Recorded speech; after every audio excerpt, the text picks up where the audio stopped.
आदाब नाज़रीन, हमारे मसाइल में आपका खैर मकदम है। मैं हूं तहसीन मुनव्वर। बच्चों के नन्हे हाथों को चांद सितारे छूने दो, 4 किताबें पढ़कर ये भी हम जैसे हो जाएंगे।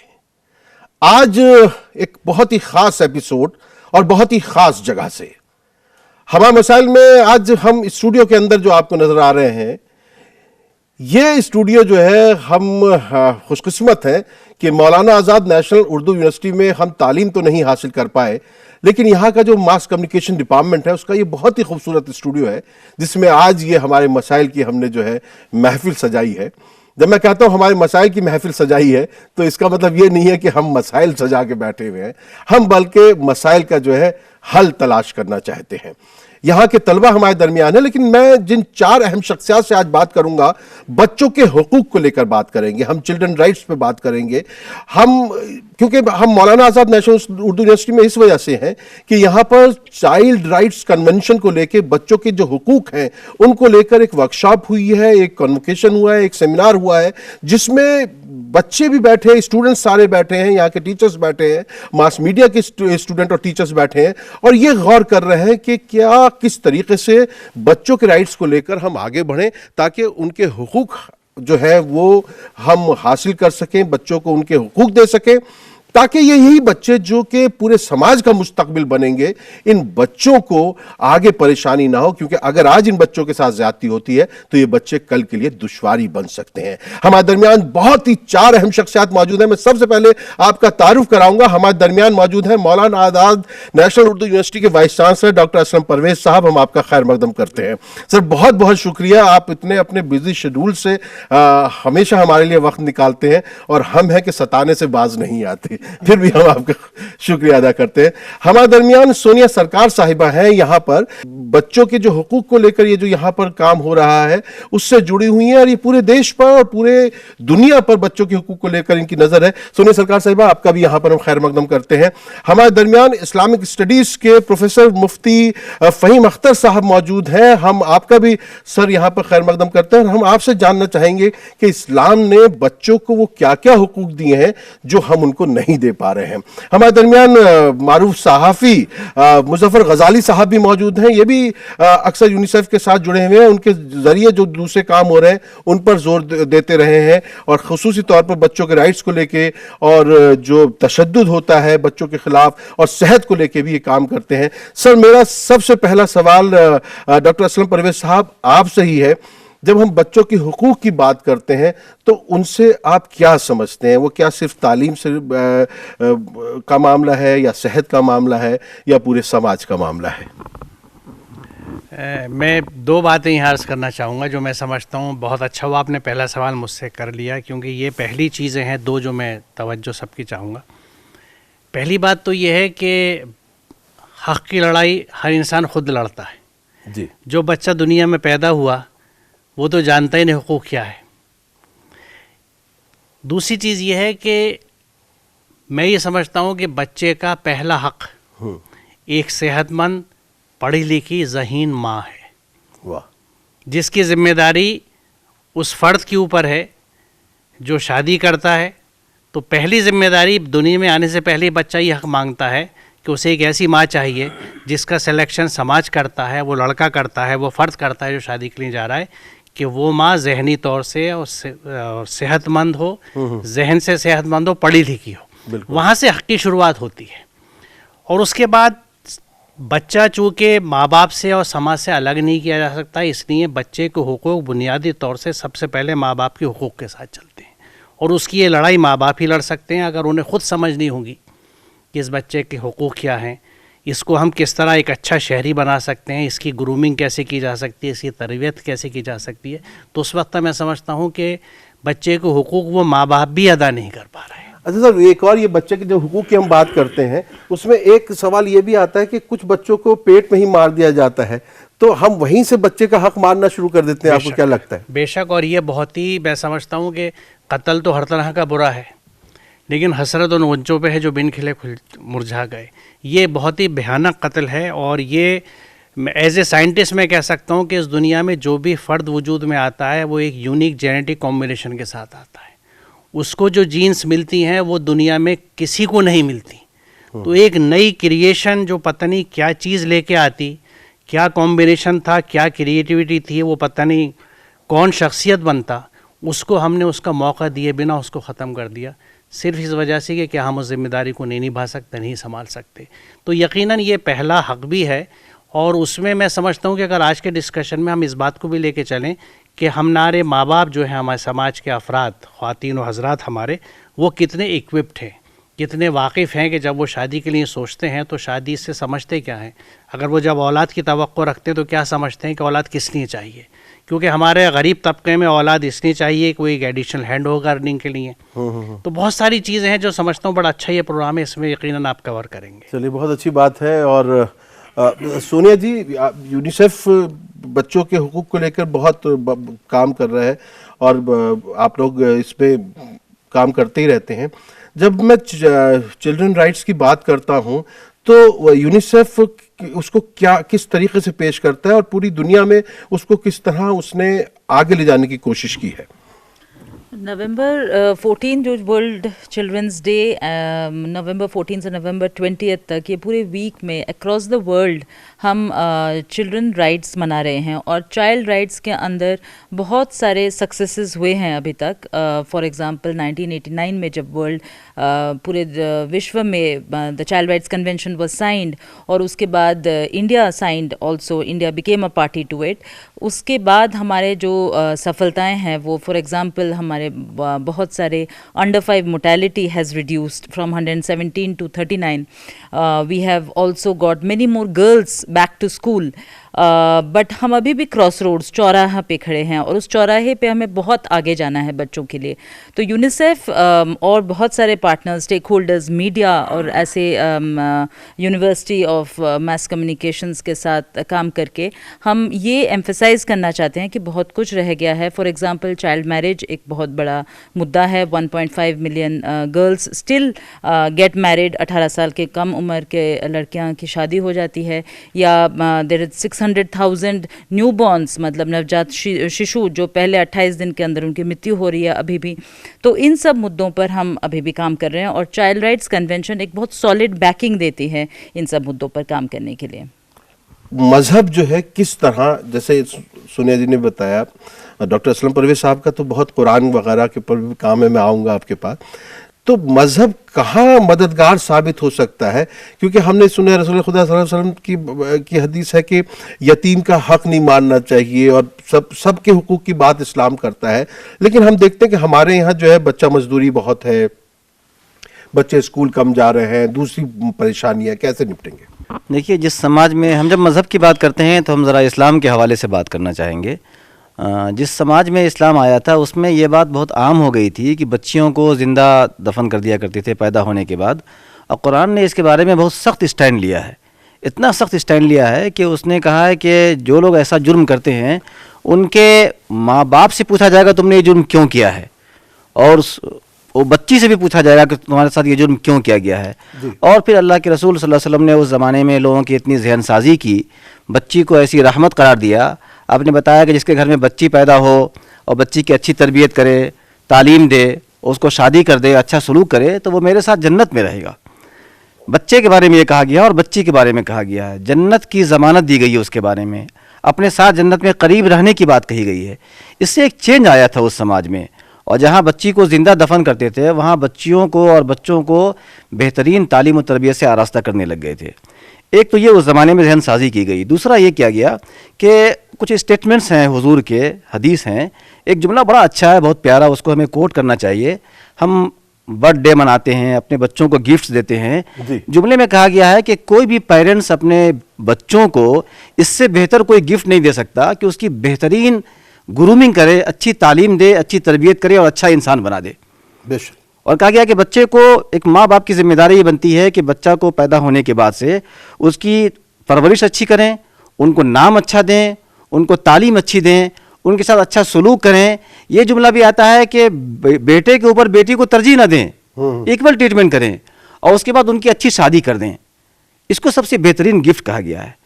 लेकिन तो मज़हब तो बहुत अच्छा रोल प्ले कर सकता है। सवाल यह है कि लोग कितना अमल करते हैं इसके ऊपर। इस फ्रंट पे हम आते हैं तो हमें मायूसी होती है और बहुत कमी दिख रही है। पूरे समाज को इस पर काम करने की ज़रूरत है मेरे ख्याल से। मुज़फ़्फ़र ग़ज़ाली साहब, आप तो सहाफ़ी भी हैं, कहाँ पर कमी रह जाती है अगर हम देखें अपने समाज में ख़ास तौर से? मैं ये देखता हूँ जब चाइल्ड राइट की बात आती है, बच्चों के हुकूक की बात आती है, तो सेहत सबसे बड़ा उनका मसला है। आज भी बच्चियाँ और बच्चे इस वजह से मर जाते हैं कि उनको टेटनस का इंजेक्शन नहीं मिलता। पहले पोलियो की वजह से बहुत से बच्चे अपाहिज हो जाते थे, लेकिन हम लोगों ने, हिंदुस्तान ने 2014 फरवरी में पोलियो फ्री हो गए, ये बड़ा काम हुआ।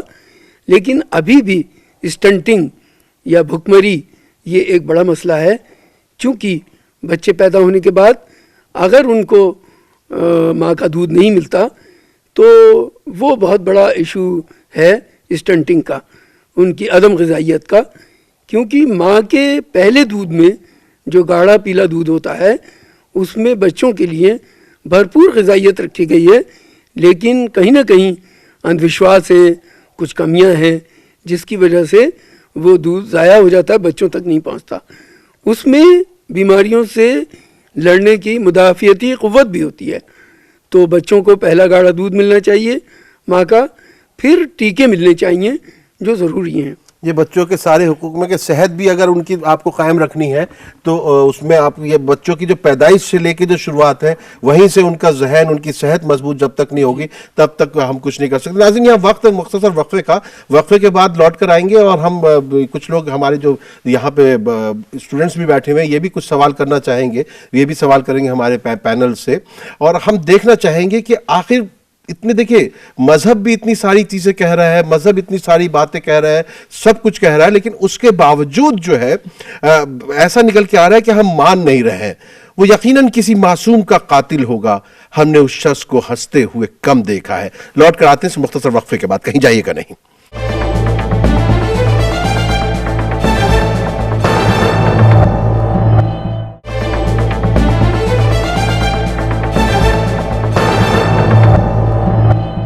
हयात लेके चलो, कायनात लेके चलो, चलो तो सारे ज़माने को साथ लेके चलो। हमारे मसाइल में आपका एक बार फिर खैर मकदम है। आज हम ये मौलाना आज़ाद नेशनल उर्दू यूनिवर्सिटी के खूबसूरत मास कम्युनिकेशन के स्टूडियो में मौजूद हैं, चोरी से नहीं आए, इजाज़त लेकर आए हैं, और हम शुक्रगुजार हैं यहाँ के वाइस चांसलर के। और बात हो रही है, देखिए अक्सर हमारे प्रोग्रामों में हम इस तरह के इशूज़ पर बात करते हैं, इस तरह के मसाइल पर बात करते हैं जिनका वाकई हमारी ज़िंदगी से कुछ लेना देना नहीं होता, लेकिन उससे क्या होता है, सियासतदान जो है वो चांदी काटते हैं। लेकिन जो हमारे असल मसाइल हैं उस पर तवज्जो दे रहे हैं। आज हम बच्चों के हुकूक पर बात कर रहे हैं, यही बच्चे जो है कल बड़े भी होंगे। कुछ अगर आप लोग सवाल पूछना चाहें, कोई सवाल पूछना चाहेगा पैनल से? जी, हम मैम से सवाल करना चाहेंगे।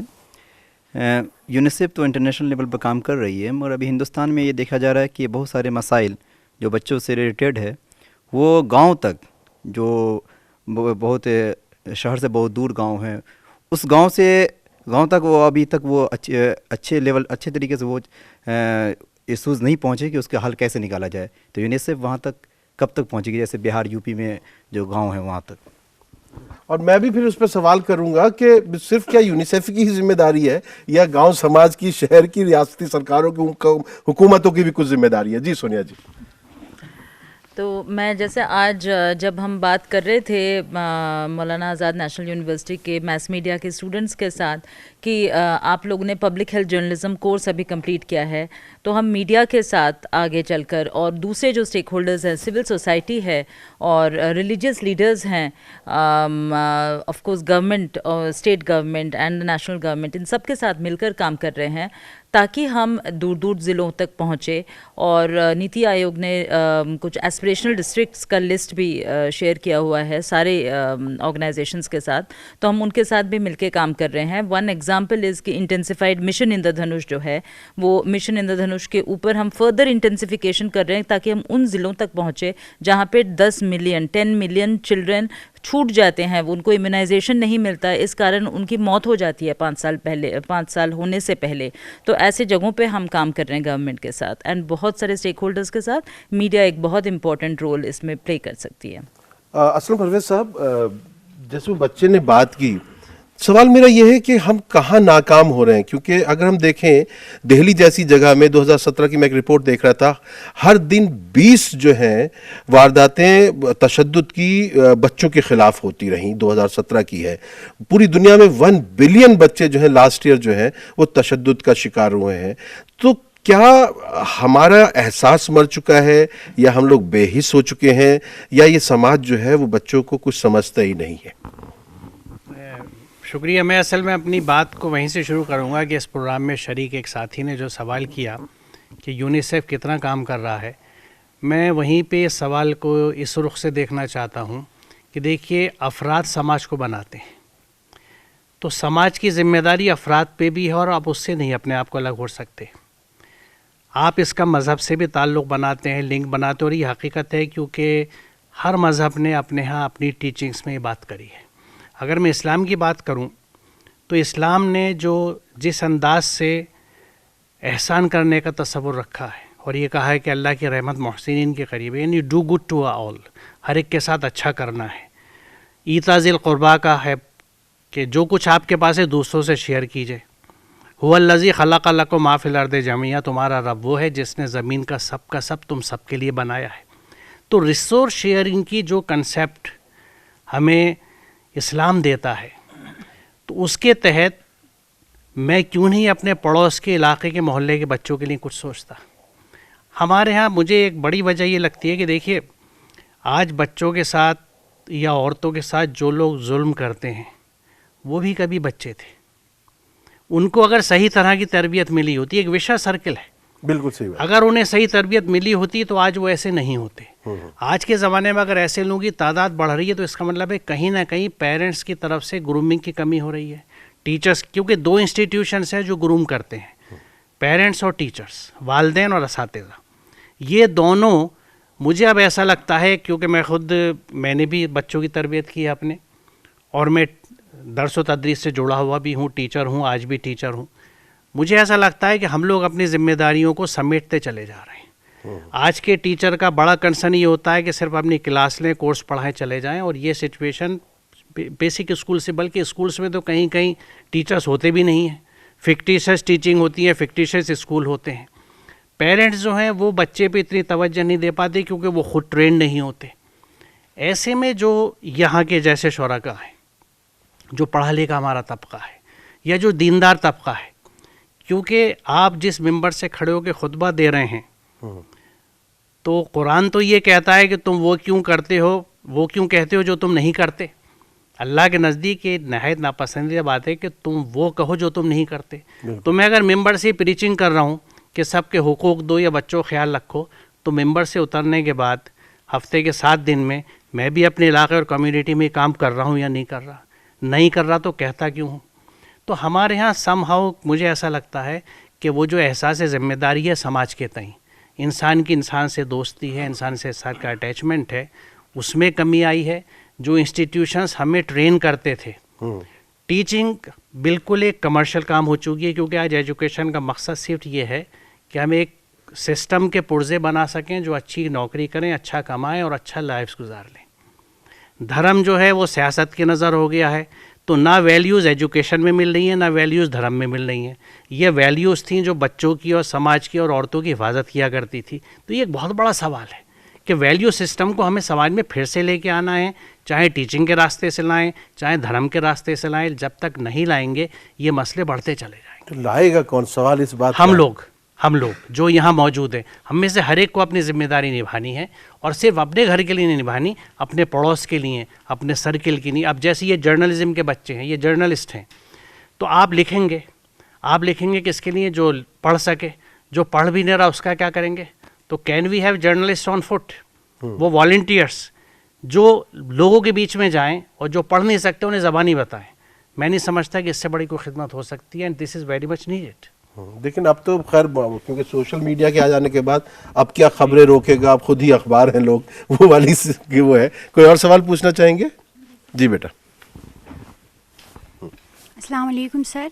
सर मैं मास कम्युनिकेशन डिपार्टमेंट से हूँ। सर मेरा सवाल सहाफ़ी साहब से है कि जो औरतों के मसाइल होते हैं या बच्चों के मसाइल होते हैं वो न्यूज़पेपर में एक तो बहुत कम आते हैं और दूसरे जितनी जगह मिलनी चाहिए उतनी नहीं मिलती हैं। आखिर इसका क्या वजह है? देखिए, जो सवाल आपने किया बहुत वैलिड है और हम लोग भी ये कोशिश कर रहे हैं कि बच्चों के हुकूक से मुतल्लिक़ ख़बरें उनको ज़्यादा स्पेस मिले, लेकिन अनफॉर्चुनेटली नहीं मिलता, क्योंकि जो दिखता है वही बिकता है और जो बिकता है वही परोसा जाता है।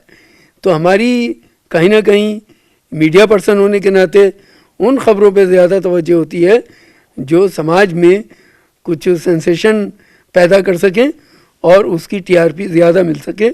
लेकिन आपकी बात सही है, बच्चों के मुतालिक जो इश्यूज़ हैं उन पर ज़्यादा चीज़ें आनी चाहिए, हमारा फोकस होना चाहिए। अब इसी प्रोग्राम को देख लिया, अगर आज हम बहस कर रहे होते मंदिर मस्जिद पर, गाय पर या और इस किस्म की चीज़ों पर, तो आप बहुत ही जोश और जज्बे के साथ इसको देख रहे होते। लेकिन हम उस मसले पर बात कर रहे हैं जो कि आपकी ज़िंदगी से जुड़ा हुआ है। दिल्ली में जिस तरह का पॉल्यूशन हो गया है, अगर उस पर बात करेंगे तो अभी आपकी समझ में नहीं आएगा, क्योंकि पॉल्यूशन के बावजूद आप पटाखे भी चढ़ाते हैं, सब कुछ करते हैं। नाज़रीन, एक मुख्तसर वक्फ़ा ले लेते हैं, वक्फ़े के बाद लौट कर आएंगे। फिर हम ये बात करना चाहेंगे कि किस तरीके से मसले का हल निकाला जाए।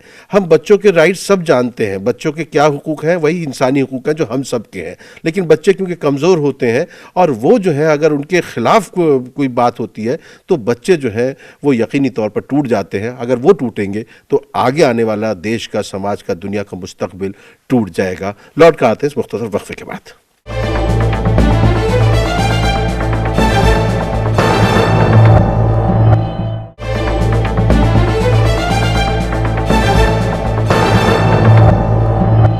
सेठ की झोली भर गया बचपन, काम कर कर के मर गया बचपन, बोझ लादे हुए जमाने का जीना जीना उतर गया बचपन।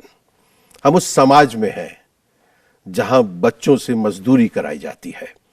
हम उस समाज में हैं जहां बच्चों से भीख मंगवाई जाती है। हम उस समाज में हैं जहां एक बच्चा दूसरे बच्चे का बस्ता लेकर उस बच्चे को स्कूल छोड़ने जाता है।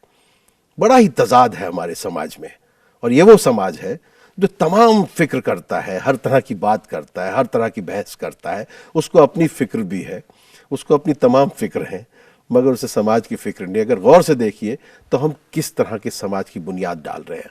हमने एलन कुर्दी की वो लाश भी देखी थी जो सीरिया के समंदर के किनारे पड़ी हुई थी, और उसके माँ बाप क्यों दरबदर हुए, क्यों दुनिया भर में इंतशार है, क्यों ये आग और खून है, किसकी वजह से लोग जो हैं दरबदर होते हैं, किसकी वजह से बच्चे भटक जाते हैं। जिन बच्चों के माँ बाप नहीं रहते, कत्ल गारतगरी जब होती है और बच्चे जो हैं तन्हा रह जाते हैं, वो कैसे पलते हैं। ज़रा सोचिएगा, उनकी ज़िंदगी जानवरों से बदतर हो जाती है। इस पर गौर करना है। आज हम एक बहुत बड़ा मसला उठा रहे हैं जो पूरे समाज का मसला है, पूरी दुनिया का मसला है। देखते हैं कोई सवाल है कि नहीं। बेटा कोई सवाल पूछेंगे? अस्सलाम वालेकुम। मेरा क्वेश्चन सोनिया मैम से है। एक्चुअली ये पूछना है कि during the conflict of Syria there were approximately 2.6 million children are displaced in Syria, while 2.5 million children are living as refugees in neighboring country. So what UNICEF is doing for the children of Syria?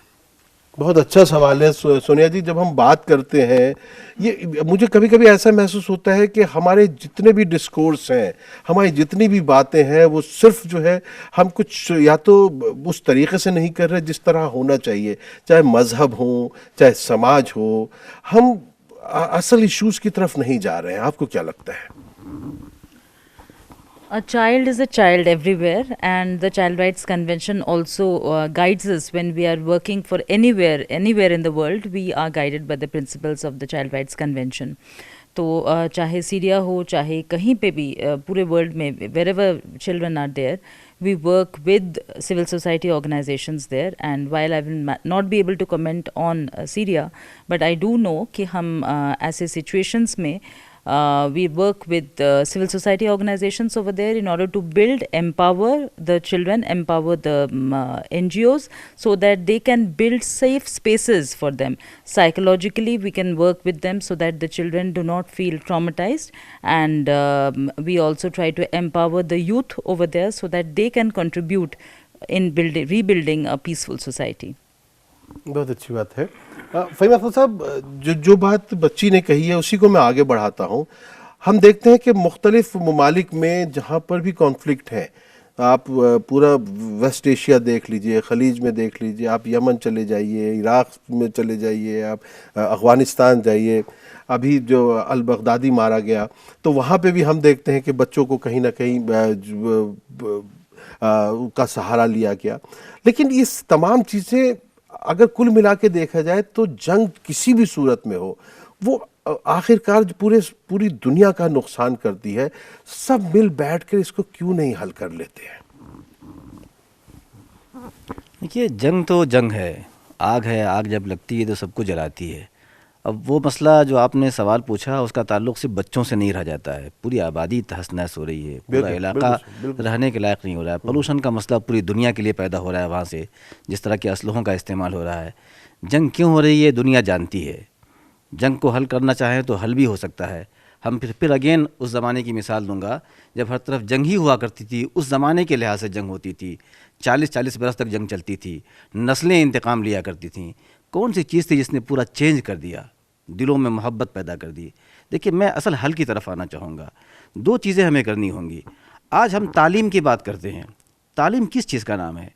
Information का नाम है। तो सबसे बड़ा educationist हम कहेंगे तो वो गूगल है। कोई भी वहाँ जाकर कोई भी इंफॉर्मेशन ले सकता है। तालीम से पहले ज़रूरत तरबियत की है। हम तालीम की बात हर जगह कर रहे हैं, तरबियत नहीं हो रही है। इंसान नॉलेज का इस्तेमाल इंसानियत के फ़ायदे के लिए कर रहा है या उसके नुकसान के लिए कर रहा है। तो तरबियत की बात होनी चाहिए। ये पहला मेरा आंसर बनेगा इस मसले को हल करने की तरफ। दूसरा ये है कि आज हम हर चीज़ को फ़ायदे और नुकसान से नाप रहे हैं। पूरा एजुकेशन सिस्टम हमारा कमर्शियलाइजेशन के तहत आ चुका है। हमारे जो इदारे हैं, कभी हमने उसके लिए एक लफ्ज़ इस्तेमाल किया था, मेरे पास साथियों ने ऑब्जेक्शन किया कि एजुकेशनल मॉल हैं ये मॉल्स। आपके पास जितने पैसे हैं वैसा सामान खरीदिए, नहीं है तो नहीं ख़रीद सकते आप। मैं अगेन कहूँगा, उस लफ्ज़ में बाकी हूँ कि ये जो तालीम के इदारे हैं इसमें तो पैसे के ज़रिए हम तय कर सकते हैं कौन पढ़ेगा कौन नहीं पढ़ेगा। हमें लोगों की जहन साजी करनी पड़ेगी, समाज के हर तबके को जिम्मेदारी महसूस करनी पड़ेगी। हम जिस मीडिया की बात कर रहे हैं उनकी भी जिम्मेदारी होती है कि लोगों का जहन बनाए। अभी बात हमारे वाइस चांसलर साहब बता रहे थे, वैल्यू सिस्टम समाज से टूट रहा है। नुकसान किसका हो रहा है? इसका ताल्लुक भी जंग से है कि अगर हम वैल्यू सिस्टम ख़त्म हो जाएगा तो हम फ़ायदे और नुकसान से देखेंगे और अपने फ़ायदे की खातिर पूरे मुल्क को नुकसान पहुँचाएंगे। अल्टीमेटली बच्चे भी सफ़र करेंगे, जो सीरिया में और जगहों पर हो रहा है। ठीक है, वही सही बात आपने कही है कि हर शय में ढूंढने लगे नुकसान फ़ायदा, इंसान हम कहाँ रहे बाजार हो गए। गजाली साहब, क्या ये बाजार का मामला है सारा जो कुछ चल रहा है? देखिए, बहुत ही सिस्टम के साथ बहुत तरीके से बाज़ार में कन्वर्ट किया गया है। बाज़ार नहीं हो रहा है लेकिन बाज़ार में कन्वर्ट किया गया है। क्योंकि जब माल बेचना होता है तो उसके लिए एडवर्टीज़मेंट होता है और एडवर्टीज़मेंट के नए नए तरीके ईजाद किए गए हैं। उसी में से एक तरीका ये भी है जिसकी तबाही हम पूरे समाज में देख रहे हैं। लेकिन हमें फिर वापस उसी जगह आना होगा जब ये कहा गया था कि माँ की गोद सबसे पहला मदरसा होता है और बच्चों को वहाँ जो तरबियत मिलती है वो उनकी अगली ज़िंदगी तक काम आती है। तो वहीं आना होगा, तभी हम अपने बच्चों को मुस्तक़बिल में बेहतर मुस्तक़बिल दे पाएंगे और उनकी बेहतर तरबियत कर पाएंगे। तो वो बिल्कुल जो असलम परवेज़ साहब ने कहा था कि बच्चों के लिए हमारी एक रिश्तेदार थी, वो कहती थी जब अपने बच्चों की शादी करो या अपनी शादी करो तो अपने बच्चों की माँ ढूंढा करो, अपने लिए बीवी मत ढूंढा करो। तो वो जो वही बात आपने कही एक तरीके से, तो ये बड़ा अच्छा पैगाम यहाँ से जा रहा है कि आप देखिए आगे कैसा मुस्तकबिल आपको तैयार करना है, तरबियत कैसी करनी है, कैसे बच्चों को लेके जाना है, इसी सब पर हम बात करेंगे। आखिर में हमें देखना है कि आज की गुफ्तगू का क्या नतीजा निकला। लौट कर आएंगे तो मुख्तसर वक्फे के बाद मुझे फ़हीम अख्तर साहब की बात याद आ रही है कि जो आग लगती है फिर बहुत मुश्किल से बुझती है। खुमार साहब ने बड़ी अच्छी तरह इसको कहा है कि आग का क्या है, पल दो पल में लगती है, बुझते बुझते एक ज़माना लगता है। लौट कर आते हैं मुख्तसर वक्फे के बाद।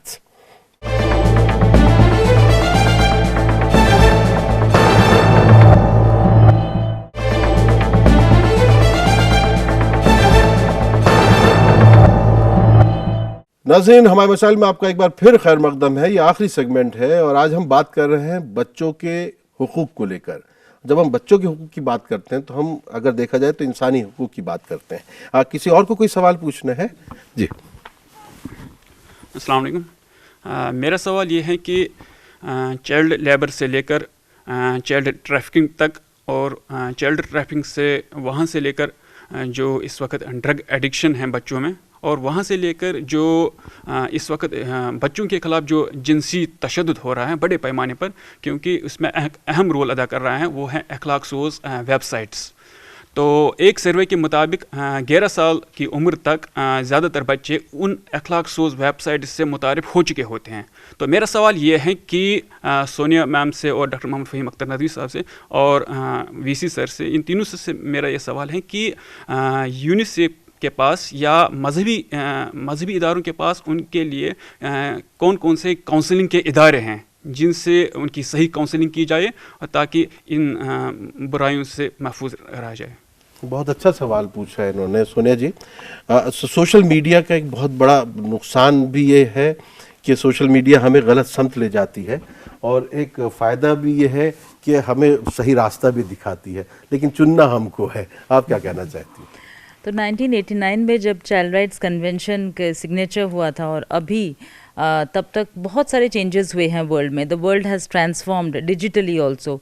हम अपने ज़माने में हम खेलते थे लूडो, अभी बच्चे पबजी के बिना वो आगे बात नहीं करते।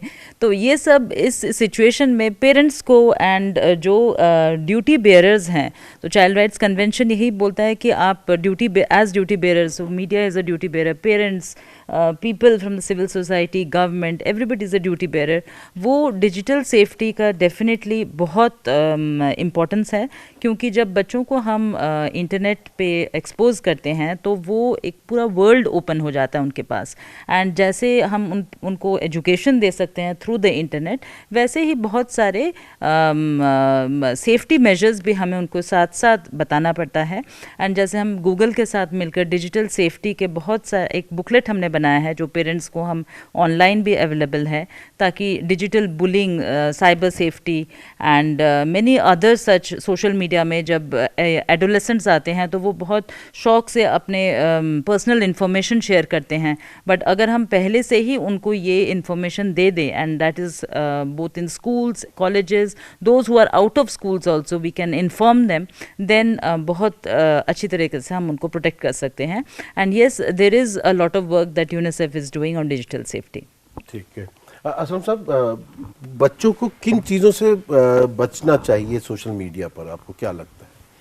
देखिए, मैं अर्ज़ करूँगा कि इन्हीं साहबजादे के सवाल से कि जब वो सोशल मीडिया तक पहुँचता है तो वो अच्छा खासा बड़ा हो चुका होता है।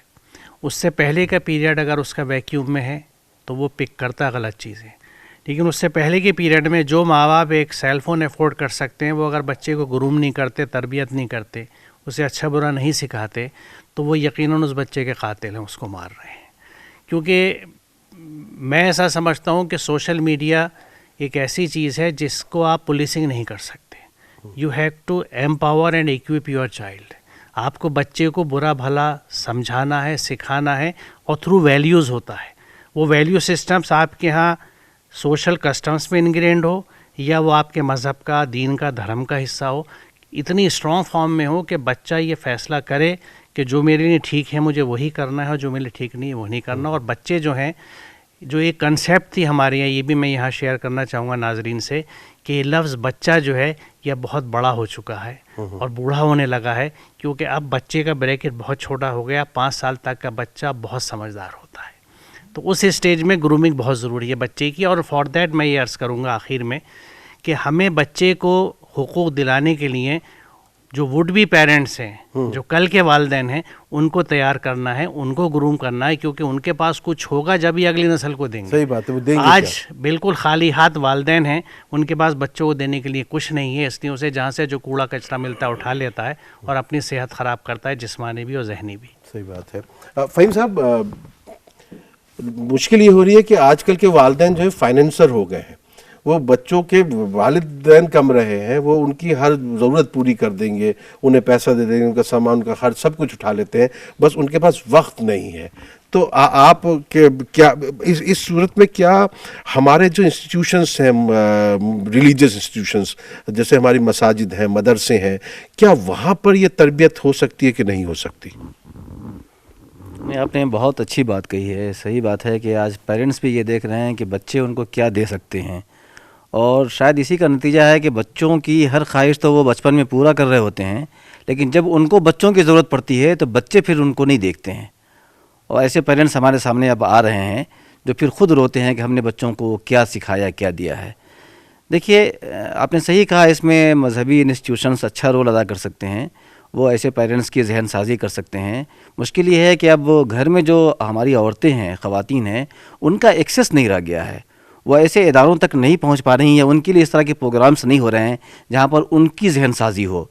मस्जिदों में उनका आना नहीं हो पा रहा है, जुमा का खुतबा नहीं सुन पा रही हैं, घरों में इस तरह की तालीम का इंतज़ाम नहीं है। पहले खानकाहें हुआ करती थीं, कुछ जलसे प्रोग्राम्स हुआ करते थे, वो भी ख़त्म हो गए हैं। अब उनके औकात गुजरते हैं टेलीविज़न के ऊपर में, तो इसको हमें रिवाइव करना पड़ेगा। इसमें जो साजिश, बल्कि गलत चीज़ें सिखाई जा रही हैं वहाँ पर।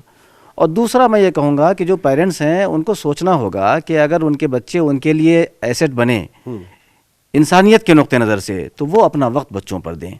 अगर वो ख़ुद बच्चों के हाथ में मोबाइल थमाकर या टीवी ऑन करके अपने काम में लग जाएंगी, या ख़ुद अपने मोबाइल पर हैं अपने मसरूफ़, तो बच्चे तो वही सीखेंगे। उन्हें इन्वेस्ट करना होगा बच्चों के वैल्यू को बनाने में, उनकी शख्सियत को बनाने में। सही बात है। मतलब अगर वालिदैन ही टिकटॉक पे रहेंगे तो कैसे काम चलेगा? आखिरी सवाल लेना है किसी से? ठीक है, मैं आप तक आऊँगा, आपका फासला दूर है लेकिन मैं पहुँचता हूँ जी। अस्सलाम वालेकुम सर। सर, जैसे आपने बोला कि अगर हम उनको पहले प्रिपेयर कर लें तो वो मतलब इंटरनेट का सही यूज़ करेंगे। सर, मैं कैसे ऐसी तवक्को कर सकता हूँ कि मैं आग जलाता हूँ घर में और बच्चों से ये तवक्को करता हूँ कि वो मेरी अंडर कस्टडी के बिना वहाँ नहीं जाएंगे। मतलब इबाही फ़िल्में हैं, अगर आप गूगल को देखें तो बिलियंस ऑफ डॉलर्स का उसका बिज़नेस है इबाही फ़िल्मों से। तो गूगल ऐसा क्यों नहीं करता कि तमाम किस्म की इबाही फ़िल्में ख़त्म कर दे वो, जिससे कि जो अखलाक़ी बीमारी है, जो कि आप अल्टीमेटली देखेंगे तो पॉलिटिकल या इकोनॉमिक एलीट्स के लिए काम करते हैं ये लोग सारे। इसका अल्टीमेटम जितना भी है, जैसे कि अभी सास बहू का नाम ले रहे हैं, तो हम क्यों पहले बुराई पैदा करते हैं, यानी पहले खुद कैंसर करते हैं और फिर बोलते हैं कि भाई आप आके हमारे हॉस्पिटल में इलाज कराएं। तो उस पर टोटल बैन होना चाहिए ना। ये थोड़ी नहीं है कि मैं जो है अब मैं अपने बारे में सोचूं कि भाई मैं इतना अच्छा हो गया हूँ कि मैं वहाँ नहीं जाऊँगा। नहीं, वला तक़रबुज़ ज़िना, जैसे आप बोलते हैं कि करीब भी नहीं जाना है, और जब मैंने गूगल टाइप किया तो अब मैं करीब चला गया। एक बात है डॉक्टर असलम परवेज़ साहब, आप वाइस चांसलर हैं, मैं आप इसलिए इस इंस्टीट्यूट की तारीफ़ करूंगा कि आपकी मौजूदगी में बच्चे बड़े अच्छे सवाल पूछ रहे हैं, खुल के सवाल पूछ रहे हैं, और मैं कुछ बरस पहले आया था तो ये बात थी नहीं। ये मेरे वजूद की या मौजूदगी की बात नहीं है, ये बच्चों की सलाहियतों की बात है। और ये ज़रूर है कि मैंने ये कोशिश की है कि यहाँ दाखिले जो हैं स्ट्रिक्टली मेरिट पर हों और अच्छे बच्चे आएँ, तो ये अच्छे बच्चे जो आए हैं। मैं देखिए आपसे ये अर्ज़ करूँ कि बैन किसी चीज़ का इलाज नहीं है।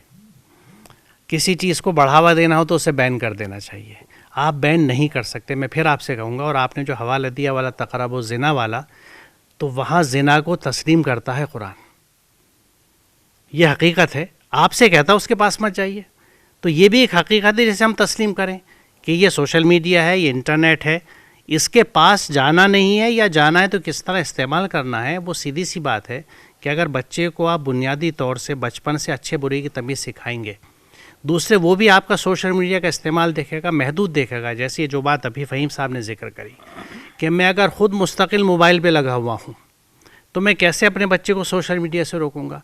वो घर में हेल्दी ज़िंदगी नहीं मिलती है। आज बहुत रेयर घराने हैं जहाँ कम से कम रात का खाना पूरी फैमिली साथ खाती है, पूरी फैमिली साथ बैठती है। माँ बाप बच्चों से पूछते हैं, और वो बच्चा जो है वो 5 साल का हो या 25 साल का हो, कि उसने स्कूल में क्या किया, कॉलेज में क्या किया।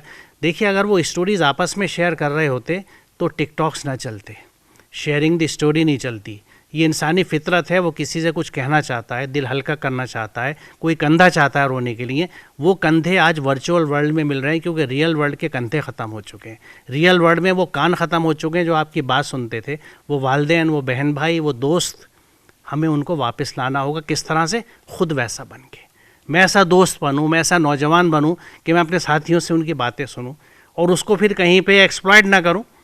तो हमें लोगों के दिल हल्के करने हैं, हर तरह से उन चीज़ों को वापस लाना है जो हमारे यहाँ से गायब होती चली जा रही हैं। आप, मैं फिर कहूँगा कि बैन किसी चीज़ का इलाज नहीं है, आप चीज़ को रोक नहीं सकते, उसका अच्छा इस्तेमाल सिखा सकते हैं। आप छुरी को नहीं ख़त्म कर सकते, ये सिखाना पड़ेगा कि इससे घर की सब्ज़ी काटनी है, किसी के हाथ पैर नहीं काटने। चीज़ें अपनी जगह हैं, आप चीज़ की शर से बचिए, उसके खैर के पहलू को सिखाइए। मेरा तो यही मैसेज है और इसकी शुरुआत हमें अपने आप से करनी चाहिए। हमें प्रीचिंग नहीं करनी चाहिए, हमें प्रैक्टिस करनी चाहिए। बिल्कुल सही बात है। देखिए ट्रैफिक सिग्नल होता है, अब रेड भी होता है, उसके बावजूद हम ही तोड़ते हैं ना, वहाँ तो कोई आपको रोकता नहीं है जब तक कि कोई ट्रक आके कुचल ना दे, खुदा न खास्ता। खैर आखिर में बिल्कुल सोनिया जी, बस अब बात ख़त्म करनी है। यहाँ से चाइल्ड राइट को लेकर, चिल्ड्रंस के हुकूक़ को लेकर, बच्चों के हुकूक़ को लेकर आप क्या पैगाम देना चाहती हैं समाज के लिए, कि समाज की समझ में आए कि देखिए और भी बहुत से मसाइल जो जिन पर आप चीखते चिल्लाते हैं वो हैं मौजूद, लेकिन सबसे बड़ा मसला जो है बच्चों की सेहत, हेल्थ, एजुकेशन, उन सबसे जुड़ा हुआ है। तो चाइल्ड राइट्स कन्वेंशन में सबसे बड़ा आई थिंक अहम बात हमें याद रखना है कि we should stop discriminating against girls. लड़कियों को प्रॉपर एजुकेशन, न्यूट्रिशन, हेल्थ हम प्रोवाइड करें। और साथ साथ एक हम आपसे अभी लिंक शेयर कर रहे हैं जो चाइल्ड राइट्स कन्वेंशन के लिए आप खुद प्लेज ले सकते हैं, और उसमें आप क्या कर सकते हैं, जैसे आपके पास किताब है तो आप किताब शेयर कर सकते हैं, या आप कहीं पे जाके अगर पढ़ाना चाहते हैं तो वो आप टिक मार्क कर सकते हैं, और वो हम कलेक्ट कर रहे हैं through taking a pledge on child rights. तो आप उस पर डेफिनेटली उसमें इन्वॉल्व हुए और इन्वॉल्व होकर उसमें आपका जो जितना आप अपने अराउंड कम्युनिटी के अराउंड कर सकते हैं वो डेफिनेटली आप करिए। सेकेंडली हमने कॉन्टेस्ट अभी स्टैम्प्स के ज़रिए हमने किया है with department of stamps, and कल ही हमने उसके रिजल्ट्स शेयर किए हैं। तो ओवर 15,000 स्टैम्प्स आए हैं हमारे पास जो बच्चों ने how they envisage child rights वो उन्होंने ड्रॉ करके हमें भेजा है। And first, second, third prize अभी will be declared by the department of postal stamps. तो वो भी आप देखिए, एंड उसके साथ you can use that to create more information about child rights. And finally एक संडे तक हमारा कॉन्टेस्ट खुला हुआ है, वो भी हम लिंक अभी आपके साथ शेयर करेंगे, जिसमें आप सॉन्ग या पोएम के ज़रिए चाइल्ड राइट्स क्या मीन करता है वो हमें भेजिए। और रिकी केज के साथ हम एक सॉन्ग कंपोज कर रहे हैं ताकि ज़्यादा से ज़्यादा लोग चाइल्ड राइट्स कन्वेंशन के बारे में बात करें। चलिए, बहुत अच्छी बात है। मुज़फ़्फ़र ग़ज़ाली साहब, आपको क्या कहना है? मैं यहाँ से शुरू करूँगा। नहीं, अब तो ख़त्म करना है। वही मैं बात कर रहा हूँ कि बच्चों की वॉइसेस को तवज्जो देने की ज़रूरत है, बच्चों से उनके बारे में डिस्कशन करने की ज़रूरत है, क्योंकि हमारी फैमिलीज़ में बच्चों के साथ बैठकर बात करने का सिलसिला ख़त्म हो गया है। इसकी वजह से बच्चे अपने आप को कहीं ना कहीं नेग्लिजेंट फील करते हैं, और जब उनको ये एहसास होता है कि वो अकेले हैं, उनसे कोई बात करने वाला नहीं है, उनका कोई दोस्त नहीं है, तो फिर वो गलत सोहबत लेते हैं। तो वालिदैन को चाहिए कि उनके साथ ओपनली डिस्कस करें और उनकी वॉइसेस को कदर की निगाह से देखें। चलिए, बहुत अच्छी बात है। असलम साहब, जब आप वो बात कह रहे थे ना, इंटरनेट वर्चुअल वर्ल्ड में लोग दोस्त ढूंढते हैं, वो वर्चुअल वर्ल्ड का दोस्त सामने आके बैठ जाते हैं तो परेशानी होने लगती है। ये फेसबुक पे था तो अच्छा ही था। फ़हीम साहब, आप क्या आखिर में कहना चाहेंगे? मैं आपको, देखिए, इस्लामिक स्टडीज़ का जो डिपार्टमेंट है उसका आप हेड भी हैं, मैं इस लिहाज से भी आपसे पूछना चाहता हूँ कि मैं, देखिए, मुझे कभी कभी महसूस होता है कि हमारे उलमा, हमारे मज़हब, हमारे मजहबी रहनुमा, उन्होंने पोलियो ख़त्म कर दिया, तो हमारे समाज की जितनी बुराइयां हैं वो ख़त्म करने की सलाहियत और ताकत रखते हैं। मुझे लगता है कि उनकी तवानाई कहीं और सर्फ हो रही है। नहीं, बात दुरुस्त है, और मैं भी अपील करूंगा आपके इस प्रोग्राम के वास्ते से भी कि जो मजहबी रहनुमा हैं, जो भी उनका प्लेटफार्म हो, वो इस मौजू को अहमियत दें, इस थीम को प्रेफरेंस दें। और आज घरों में बच्चे हाथ से निकल रहे हैं माँ बाप के, वो घर की ख़वातीन को भी एड्रेस करें, मीडिया के ज़रिए कर सकते हैं, वो इन मौज़ूआत पे लिखें वो, और स्कूल के असातिज़ा को भी मुतवज्जे करें, उनको करना चाहिए। साथ ही मैं ये भी कहूँगा कि हम अपना मुस्तक़बिल बुढ़ापे का जैसा हम चाहते हैं वैसा हम खुद तैयार कर सकते हैं। ये असातिज़ा भी कर सकते हैं और पेरेंट्स भी कर सकते हैं। मैंने ये बात कही थी कि बुढ़ापे में जाकर बहुत अफसोस करते हैं कि उनका सहारा बनने वाला बच्चा वो ख़ुद अपनी जवानी की मशगूलियतों में मसरूफ़ होता है, अब वो पानी का गिलास उठाकर देने के लिए नहीं आता है। अब ऐसे घर है जहाँ माँ बाप मर जाते हैं और कई दिन के बाद उनकी लाश की खबर पड़ोसी देता है और बच्चे किसी और मुल्क में मसरूफ़ होते हैं। तो हमें अपना मुस्तक़बिल, फ्यूचर इसी ज़िंदगी में अगर देखना है तो आज ही हमें ये एहसास पैदा करना पड़ेगा, असातिज़ा को भी, माँ बाप को भी, कि हम वक्त दे बच्चों को, उनके साथ माँ बाप बन के नहीं बल्कि जैसा गज़ाली साहब ने कहा दोस्त बन के वक्त गुजारें, ताकि उन्हें कंधा मिल जाए, जिस कंधे का जिक्र असलम परवेज़ साहब ने अभी किया था। ये बहुत अच्छी बात है। दोस्त, आपने कहा कि माँ बाप को दोस्त बनना है।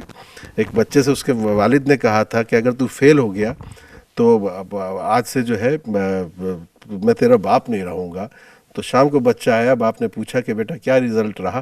कह अरे दौलत राम छोड़ ना, तू क्या पूछ रहा है? तो ऐसा दोस्त भी नहीं होना चाहिए। खैर, मैंने थोड़ा तो बोझ जो है ख़त्म करना था मुझे। असलम परवेज़ साहब, आखिर में मैं आपकी तरफ से पैगाम चाहता हूँ जो कुरान और हदीस की रोशनी में भी हो, पूरे समाज की रहनुमाई कर सके। मैं सिर्फ़ एक बुनियादी बात जो कहता हूँ वो बड़ी क्रूशियल है, और वो सूरह नहल का पहला हिस्सा आयत का, जिसको अमूमन जुमे के खुतबे में सुनाया जाता है कि इन्नल्लाह यामुरु बिल अदल, अल्लाह आपको अदल का हुक्म देता है, डू जस्टिस। तो जस्टिस विद रेस्पॉन्सिबिलिटी, ज़िम्मेदारियों के साथ इंसाफ। और इसको मैं हमेशा कहता हूँ कि अगर मैं ज़िम्मेदारी नहीं अदा कर सकता, यानी क्वालिटी टाइम मैं अपनी घर में बीवी को नहीं दे सकता, तो मैं शादी क्यों करता हूँ? मैं क्वालिटी टाइम अगर बच्चों को नहीं दे सकता तो मैं शादी क्यों करता हूँ? ये मुझे मैनेज करना चाहिए। और मैं एक मर्द होने के नाते कह रहा हूँ कि आप कर सकते हैं। ऐसा नहीं है बहुत मसरूफ़ हैं, आपको ख्वाहिश नहीं है, आपके समाज का ये हिस्सा नहीं है, you don't have a will. तो हमें जब तक हम अपने, देखिए, जब मैं बीवी को वक्त देता हूँ तो मैं कल की नस्ल की माँ को वक्त दे रहा हूँ, उसके जहन को पॉजिटिव बना रहा हूँ, उससे अपने बंधन मजबूत कर रहा हूँ। जब शौहर और बीवी के बंधन मजबूत होते हैं तो औलादें अच्छी जहन की पैदा होती है। ये साइंटिफिक बीवी बात को होता है। ज़्यादा वक्त दे, वो डिमांड रखती है ना, मुझे सोने का हार चाहिए, मोती का हीरे, वो तो फिर कैसे जब आप उसका हीरा मोती खुद बन जाएंगे तो वो मार्केट में हीरे मोती नहीं ढूंढेगी। मैं फिर इस बात को दोहराऊंगा, हमें उसका हीरा मोती बनना है। और औरत मोहब्बत पसंद करती है, एप्रिसिएशन पसंद करती है। जब हम उसको रिकॉग्नाइज करेंगे, उसे वो प्यार देंगे, तो वो प्यार पत्थरों में तलाश नहीं करेगी, वो हम में तलाश करेगी। यहाँ वी हैव बीन लैकिंग, हम लोग इसमें कमज़ोर रहे हैं।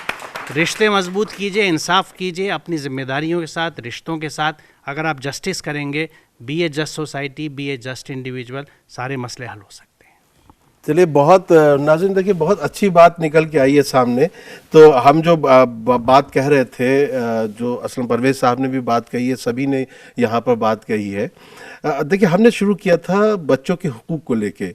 बच्चों पे तशद्दुद होता है, बच्चों को मजदूर बना दिया जाता है, बच्चों के साथ गलत काम भी होता है, बच्चों के साथ जो भी ज़्यादती हो सकती है वो की जाती है, उनका हक भी मारा जाता है। लेकिन ये बात चलते चलते घरों तक पहुँच गई और ये आया कि ख़वातीन के साथ हम लोग किस तरह का सलूक करें, घर में किस तरह तरबियत हो। असल चीज़ ये है कि अगर बचपन को अच्छा तैयार किया जाए तो जो मुस्तकबिल है वो भी अच्छा होगा, आपकी फ़ैसला करने की सलाहियत भी अच्छी होगी और ज़िंदगी भी तकरीबन अच्छी होगी। और इंसाफ जब तक नहीं करेंगे, जैसे कि डॉक्टर असलम परवेज़ साहब ने सूरह नहल के हवाले से भी बताया कि आपके पास ताकत है, क़ुव्वत है, और आपने इंसाफ नहीं किया क्योंकि दिल साफ़ नहीं है। अगर दिल साफ़ नहीं है तो आप इंसाफ नहीं कर सकते। इंसाफ के लिए दिल साफ़ होना बहुत ज़रूरी है। और इसीलिए जब जब जब आप इंसाफ करेंगे तब आप देखेंगे कि पूरी दुनिया खूबसूरत होती चली जाएगी। फूल तो 2 दिन बहारे जहाँ फिज़ा दिखला गए, हसरत उन गुंचों पे है जो बिन खिले मुरझा गए। बहुत बहुत शुक्रिया, आदाब।